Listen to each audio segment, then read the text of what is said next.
What you're about to watch is from the most recent live stream. This is the actual math that I go through to find the CR numbers and compare it to what's printed. And with that intro out of the way, let's get right into the video. Alright, so our Lich has an AC of 17, which is natural. And by looking at the picture of the Lich, I don't know how that's natural. But anyways. So we have 17 AC. It's a medium undead, so we won't have to worry about the sizing. And then it has 18 D8, as we see here in the brackets, or the parentheses. Followed up with 16 Constitution, 14 Wisdom, doesn't really matter, and 16 Charisma. We don't also need that because it doesn't have any of those traits, as I've mentioned plenty of times before. And we are expecting this to be a CR 21. So this is going to take us a while to figure out. And already, with just that little bit of information alone, we're looking at a base of CR5 with a boost of, a DCR5 and a modification to DCR6 with its AC ratings and whatnot. Alright, looking now into the skills section, we see that we have 3 saving throws of Constitution, Intelligence, and Wisdom. So we're going to come up here to the save proficiencies. Again, I don't know why I call it that. Let's just call it saving throws. If I could spell, that would be great. Save throws. Let's fix that one more time. Saving throws. Perfect. And then we modify that to 3 to 4, giving us a +2 effective AC bonus. Now we're seeing, an interesting little bug here. This should highlight all of these, and it's not for some reason. So what's going on here in my conditional formatting? Let's take a look here. See, this is why I still haven't quite released this yet. Alright, so the range is actually supposed to be this, I believe. Right? Okay, so it's supposed to be a 4. Yeah, when B1 equals 4, the range should be all of that. Alright. Cool. That's all taken care of, and we have that corrected. I don't know how that happened. I mean, I know how it happened. I was just breezing through this and trying to figure out what was going on. Alright.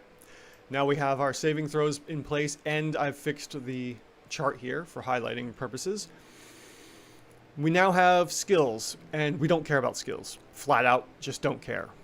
So next we have damage resistances, and we have 3, which would trigger the damage resistances on the spot here for the offensives. For the offenses, and I don't really know why I put that into the offensive category. Technically, it should be in defenses, but I guess because I have all this extra items here, it just was easier to put it there. Maybe it's something I'll move later on, but I kind of like it where it is, so I'm going to leave it there. So if we go and put resistances on, I already know that this is going to be no benefit because of how high the CR rating is, and it's going to be a 1 times hit points.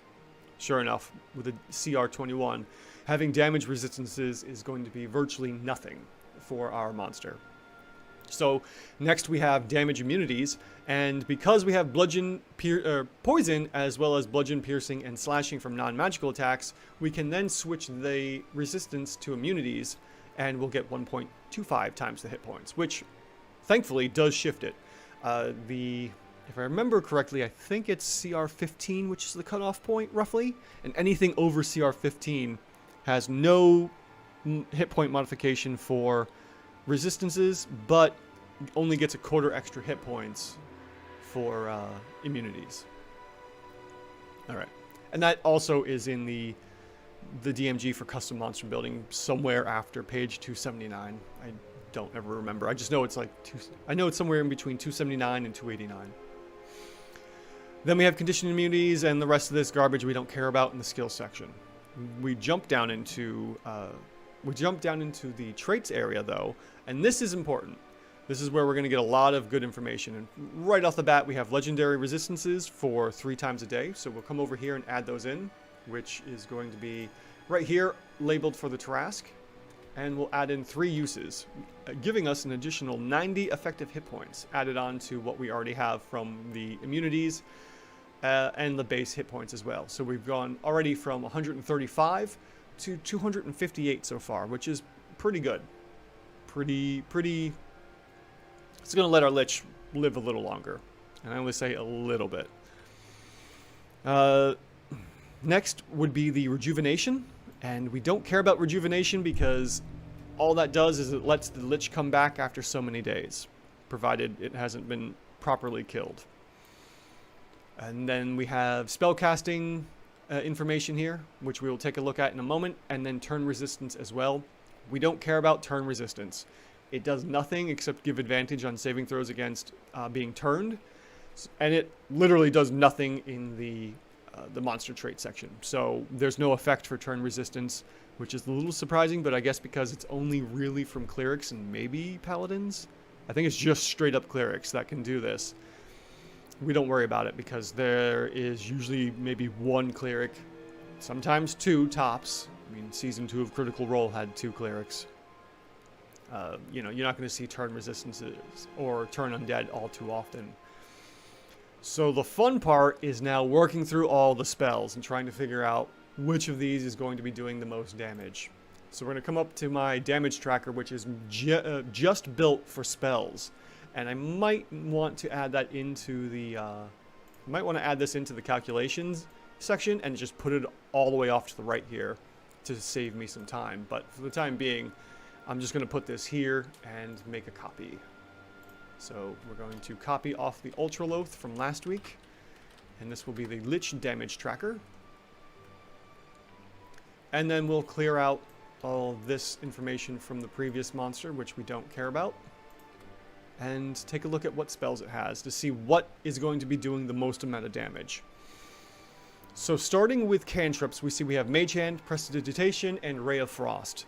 We could add Ray of Frost in, and generally I do, but it really doesn't matter at this point because I know that Ray of Frost is going to be, one, doing very little bit of damage, even as an 18th level spellcaster. And 2, it's one of those things where the Lich is using it as a last-ditch effort because it's probably run out of all of its other spell slots. So next we have Detect Magic for level 1 spells. Magic Missile. We'll add that in here. We also have Shield, which, again, I had a feeling was going to be in here, so we will throw in Shield as a reaction, just so I can keep track of it. And we'll come back here and tick in Shield because why not? Use it all the time. It's already cranking the defenses of the Lich up really high. Alright, next after Shield is Thunderwave, which could be worthwhile. And then after that we have, for level 3, Animate Dead, which could come in handy, but we're not going to take that into consideration.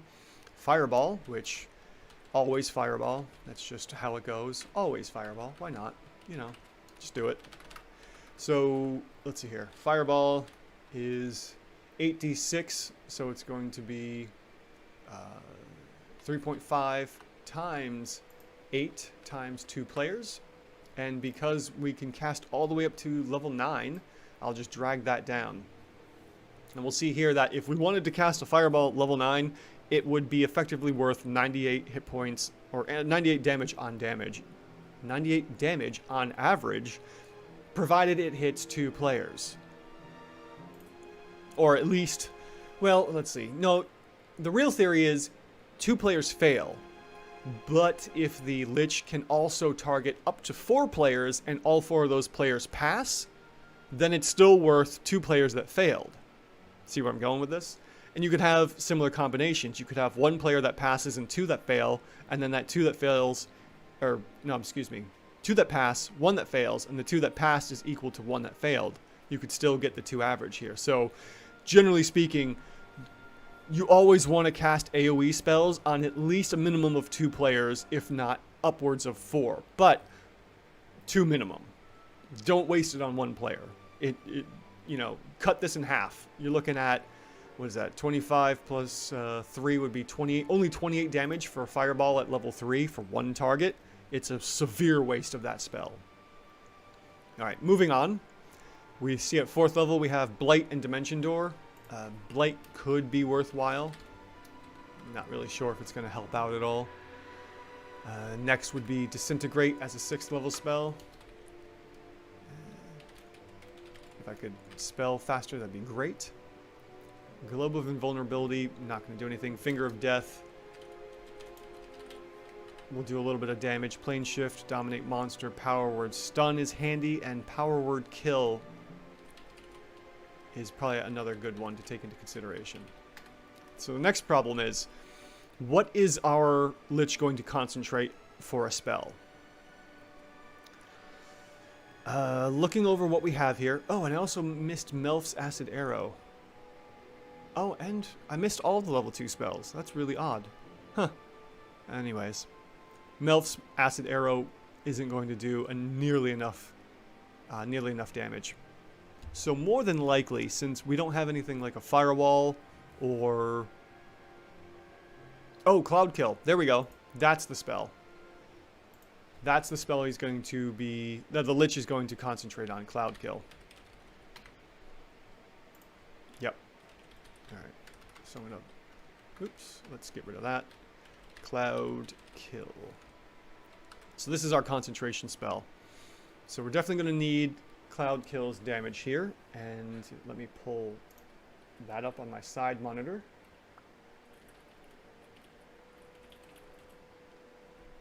Alright, Cloud Kill is 5th level. And let's see here. Cantrip 1, 2, 3, 4, 5. Alright, so we don't care about those. And Cloud Kill does 5d8 points of damage and also 1d8 at higher levels. Cool. Oh yeah, I always like to have that set there so I can easily pull that. Okay, we're looking at 5d8, so we're going to say 4.5 times 5 times 2. And that can be upcasted to level 9, spell level 9. Alright, we've got that one set in place. Let's take a look at some of these lower level ones. So Power Word Kill. What is the damage on that? You utter a word of power that can compel one creature you see within range to die instantly. If the creature you choose has 100 hit points or fewer, it dies. Otherwise, the spell has no effect. Alright, so this one is just... we're going to say 100 points of damage. The problem being, though, is that we can't use it on the first round of combat. It's not possible, unless some players are rolling really low. Well, I shouldn't say it's not possible. There is chances where a player coming in could have less than 100 hit points, and as the DM, we shouldn't metagame that, unless the Lich has been spying and scrying on the players to kind of figure out who's going to be the weakest. So, sure, yeah. We could say, as combat is commencing, we could look around and figure out, okay, this player is probably going to be the weakest for the Lich to figure out, and then use a Power Word Kill. That's if we don't use it otherwise. Who knows? More than likely, I would probably suggest using the Cloud Kill at level 9, spell level 9 to get that 81 points of damage, and then hopefully keep it going for a couple times. Alright, what else could we do? Finger of Death. Let's take a look at Finger of Death. And I may have a different rating when I get to the my shorts, because I'm trying to get through this stuff as fast as I can. Okay, Finger of Death spell. And the Finger of Death, as we saw before, is 78 plus 30 necrotic damage, or half as much on a successful one, but only targets one player. And this is a 7th level spell, and doesn't upcast. So we are looking at 78 plus 30, so that's going to be 4.5 times 7 plus 30 for a total of 61.5 average damage on the Finger of Death. As we saw in a previous video, I think it was the Arcanoloth that had it. Yeah, pretty sure it was. Now we also have Disintegrate, which is always a fun, iconic spell to use. And Disintegrate. Let's see here. What do we have for damage on that one? A creature targeted by the spell must make a dex save. On a failed save, the target takes 10d6 plus 40 force damage. And can be upcast. Wow, 3d6 for each spell slot above 6th. Alright, so we are looking at a 6th level spell, and it's starting at, let's see here, 3.5 times 10 plus 40. Okay, so we're looking at 75 there, and then we're going to see an extra 3d6 every time it goes up, so it would be 3.5 times 13 plus 30. Oh, what did I do? I messed something up.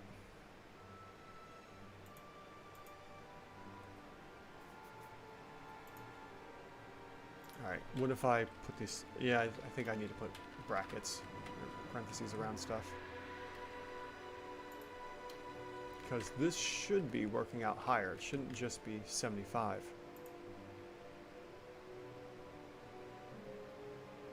Alright, what's going on? What's wrong here? Huh. Why is that doing that? It should be much more than just an extra half point of damage. 3.5 times... Weird. Let's see here. 3.5 times 13 equals 45 plus 40. Okay, that's the proper number. Oh, that was the problem. Okay. I didn't add in the 40 correctly. Silly me. 3.5 times 16 plus 40, 96. And then finally, at spell level 9, we have, what was it? 3.5 times 19 plus 30 for a total of almost 100 damage. It's almost exactly the same as Power Word Kill. And one target. Let's see here. Target's disagreed, it leaves it with 0 hit points. So that's a fun one. Alright, and then lastly, what about Blight? What can we do for Blight here?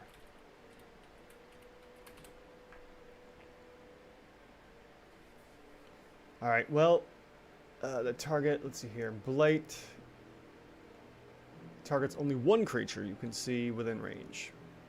Alright, so that's only 8d8, but it goes up by a bit, and that's a CR4 spell, so let's see, what do we have?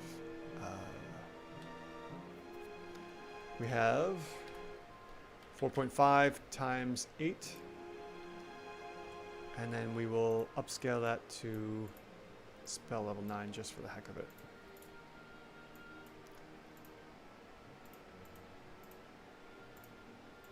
Alright.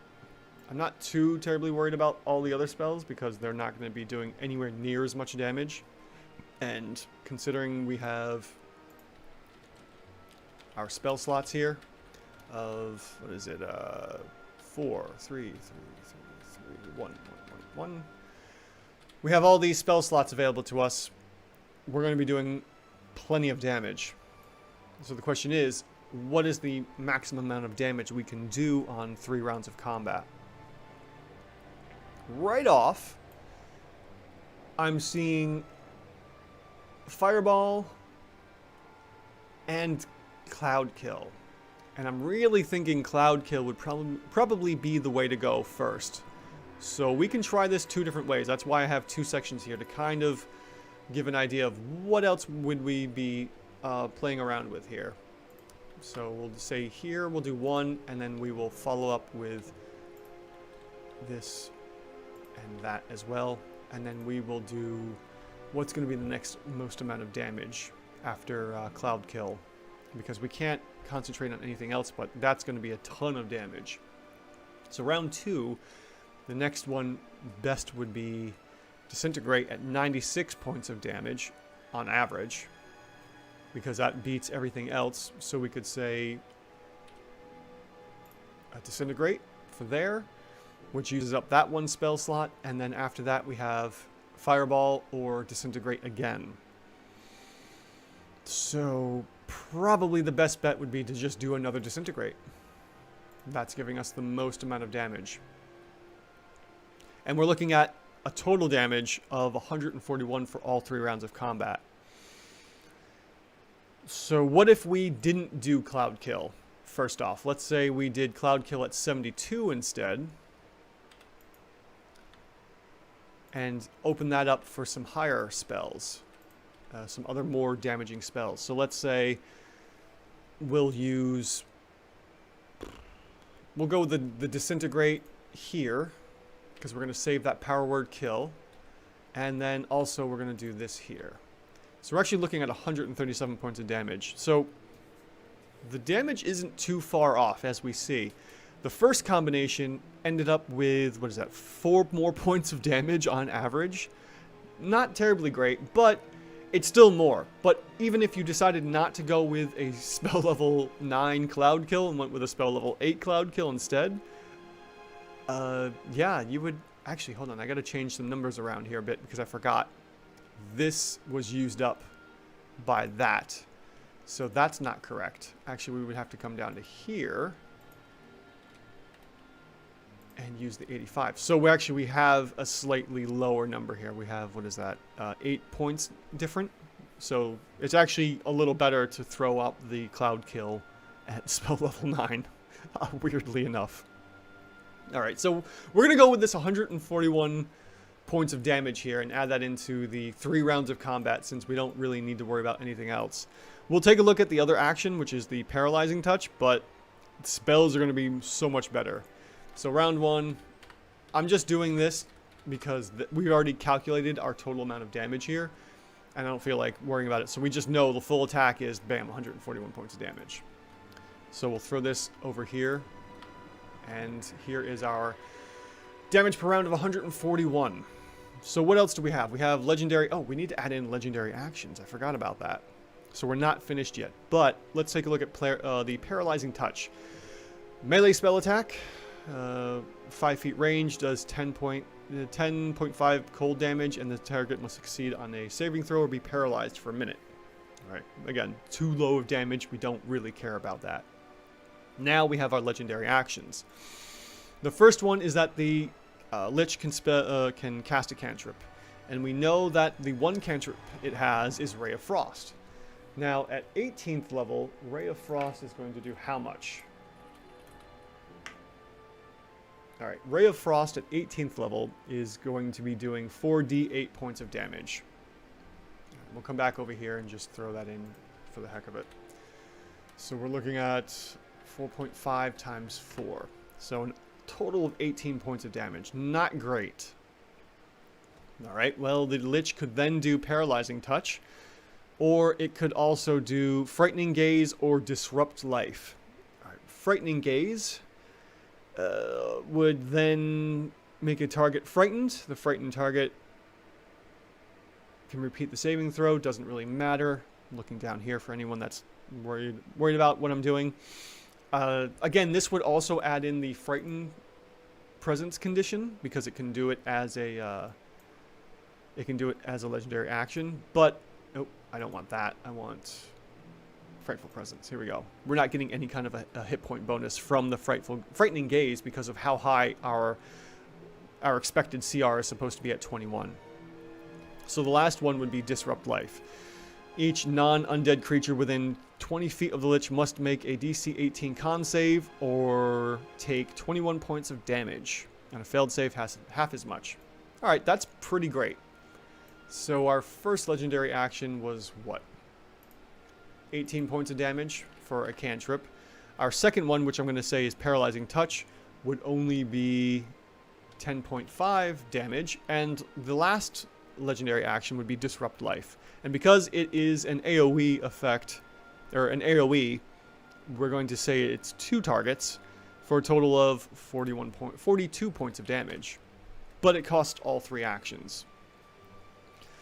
So with that in mind, we would then decide what can we do what would make the most amount of damage here. Well, we could say if we did all 3 legendary actions as the Ray of Frost, well, we could multiply that by 3, giving us 54 points of damage, which is pretty good so far. And then if we decided to do Paralyzing Touch and a Freezing Touch, or the Ray of Frost, we would then add in the 10.5 plus the 18 for a very little bit of damage, but it then does have the modifiers to our players. Getting back into where I was here, 3 Ray of Frost is actually going to be doing the most amount of damage for our Lich. So we can just simply tack that on and say, what was it, plus the 54 here. So we're looking at 195 total damage. So we will just modify that to say all this as well. So now we have 195 points of damage. And with that, all of these spells are going to be using DC checks to get through this, and it has a DC of 20 and a plus 12 to hit. Well, Cloud Kill is a DC check, and potentially we would have 2, 4, 6 times for that. And plus 12, let's just see what happens here. Well, let's put in the spell attacks because we could do a whole bunch of Rays of Frost. And what else did I say? The Disintegrate, which was, I don't remember what it was. I think it's it's to hit. So we'll throw in the plus 12 here for the attack bonus and see what modifies it. Okay, we are just 1 shy so far of the actual rating for our Lich, which is supposed to be a 21. So I'm guessing something might be off. I know we can turn invisible with a couple spell slots from 2nd level, which may be helpful. And I do have the shield added in for the plus 5 bonus there for every time to protect it. Is there anything else I could be missing? If I throw in the invisibility, I'm sure that's going to help bump it up a little bit. So where are we hiding in here? Superior Invis with a Pixie. Okay. That does it. That pretty much gets you where we need to be for the Lich to hit CR 21. We have to add in the invisibility and making sure that our Lich turns invisible. But I'm sure that there are other spells and combinations that are getting this up higher. It's just with maximum amount of damage and delaying the rounds of combat by using the invisibility, we can see roughly a CR 21, thankfully. And we can see here where all of our bases are. And there you have it. That's how you break down and expose the monster's CR values. If you like what you've seen, hit the subscribe button down below and give the video a thumbs up. I post daily, and until next time, thanks for watching.